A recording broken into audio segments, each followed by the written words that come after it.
Hey all, Boardgamerants here. We'll find everything solo tabletop gaming and more. And it's been a little while since I've made a video. Figured I would, just for any of those interested in what I'm doing, what I've been playing. It's been a few months. Here's one of the games, 51st State Complete Master Set. I saw this go up for like an Ultimate Edition, and I was always been interested in it. I had bought the first. There's a little game. I don't know. It came out like 10 years ago. Had a weird solo variant. Anyway, been interested in this for a few years, but it was kind of hard to find. But I found it. Right now I'm working through.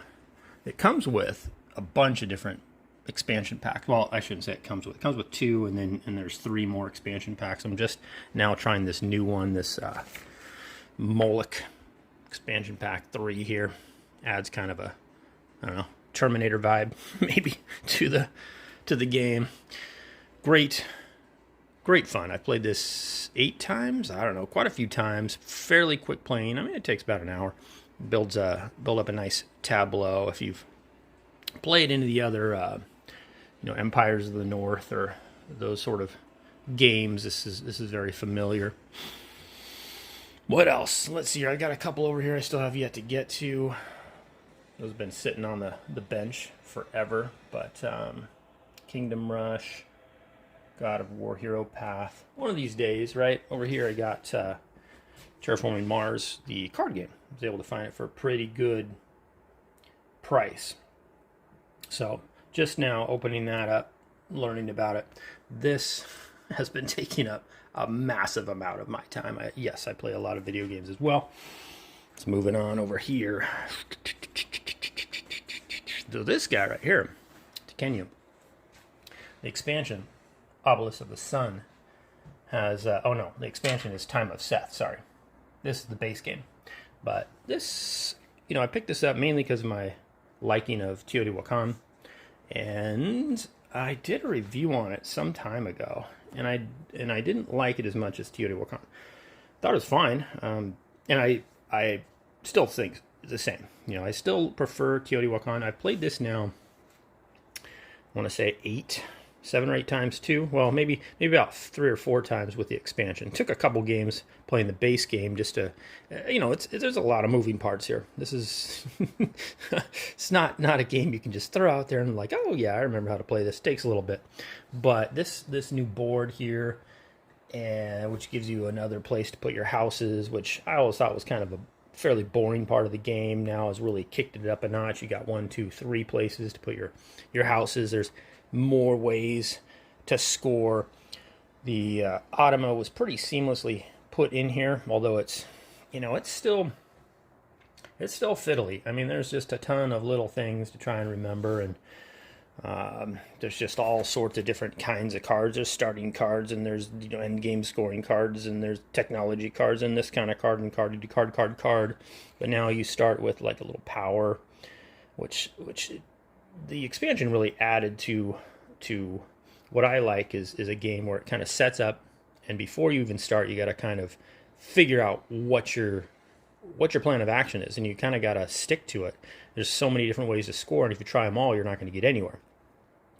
And I don't beat the automa very much. By the way, over there, that 51st State, I don't like the official solo variant. It was kind of breakable, and so I'm playing with a Borgo variant, which you can find online on Board Game Geek. It's a fan-made solo variant, and it's much better. And it's not even much harder to implement. Anyway, the official solo variant here is all I use, and good stuff so far. I'm about to, play this again and again. I've played it 6, 7 times. I don't know. It's up there. Still prefer Teotihuacan. I don't. Just dice selection. I like Teotihuacan. You're kind of moving around, and as your dice move around, they're leveling up, and I just think I dig that mechanism a lot more than just rolling dice and kind of, if you want to take a certain action, if the dice aren't there, it's really hard to not. Whereas in Teotihuacan, you can still kind of manipulate and figure out. Just more interesting to me than this game, but this game is still very good. On my way to my official game table, I got some stuff here that I need to, a little expansion-y stuff. Isle of Cats and Concordia Solitaria, Dune, Imperium, The Rise of Ix. These are all games of Magnificent Snow. There's little expansion boxes for some of them for 51st. This is going to go down in my basement. I have a heaping pile of empty expansion boxes. But moving on. Another video game. Just got this weekend here. Totally into the Borderlands 3 or Borderlands franchise. And so haven't even tried this yet, but we're looking to bust into that, my wife and I. It's a split screen co-op. Oh yeah, Tiny Tina's Wonderlands. All right, another video game. Anyway, on to the board games. Over here, Yawning Putty Cat. He's always excited when I come over and play games. Here's the area. So yeah, Ark Nova. Super into this. This is some fun stuff. I'm not very good at it. I still lose more than not. You can start sort of like the game ends when this marker meets this marker, and that marker goes this way, and this marker goes this way, and they sort of wrap around the board. And when they, by the end of the game, if they don't meet, you lose. And I lose a lot, but just a magnificent game. It's very reminds me of the setup where you basically take one of 5 actions, and the further to the right the action is, the higher the number, the stronger the action, which is very reminiscent of yeah, Civilization, New Dawn. So totally reminded me of that, and that was my favorite part of this game. I couldn't really get into the rest of it, but I thought, wow, what a cool way to take a turn and select an action, and this is like identical. Anyway, but I prefer this game.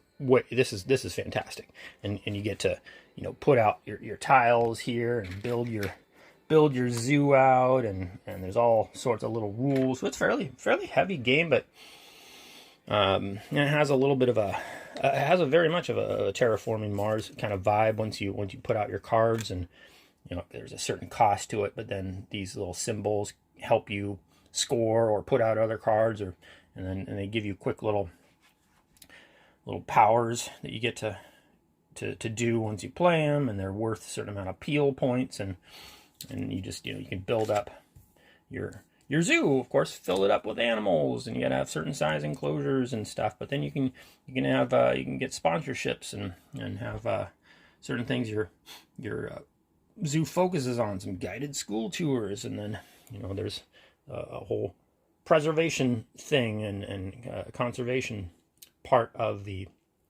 game, and then building out your zoo, and very fun. And the boards, there's a whole bunch of different types of boards with some slightly different themes, so that you can get, I mean, just certain zoos have a propensity to make money. Certain zoos have a propensity to more easily put animals in them. And so, great game, and one that I need to get my family into, because I think they'd like this one, even though it's a little bit of an entry factor, but once you figure it out, it rolls. And then we got Madara. I've yet to put this away. I don't think I've played this in a couple months, but I can't get myself to put it away because it's just huge, you know. You can look under my table there and just see, you know, there's just a lot.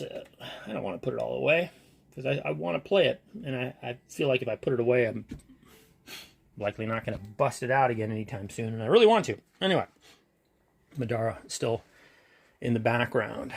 Small little stack of games here. Dune, Imperium, Concordia, Isle of Cats. There's I got the expansions for those, and I enjoyed all of those. No super wow factor, I would say. It just kind of made Dune a little better, and Concordia. It's just nice to have an official soul. That's very well done. That Solitaria. And apparently you can play it like with all the expansions. I've only got base Concordia here, and so I played that a few times, and it was good.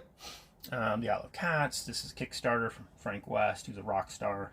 Somehow, in spite of everything, he still managed. This game came early, a Kickstarter that came early again, and unprecedented especially in these times. Got this kick-ass dice pencil holder thing my father-in-law made for me. Super sweet. That guy's got some talent. What else? So, you've been playing a little little green hell.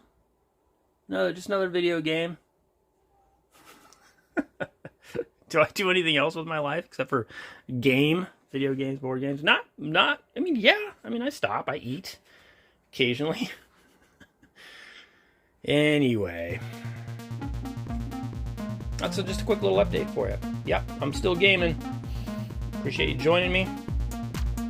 Boardgamerants. Until next time, I'm out.